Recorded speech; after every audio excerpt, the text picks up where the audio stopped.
أعوذ بالله من الشيطان الرجيم.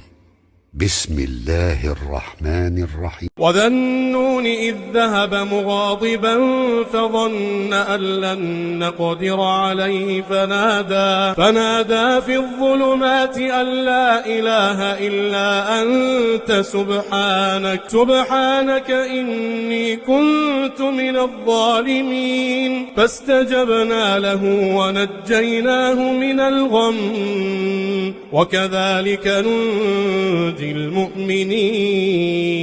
وزكريا إذ نادى ربه رب لا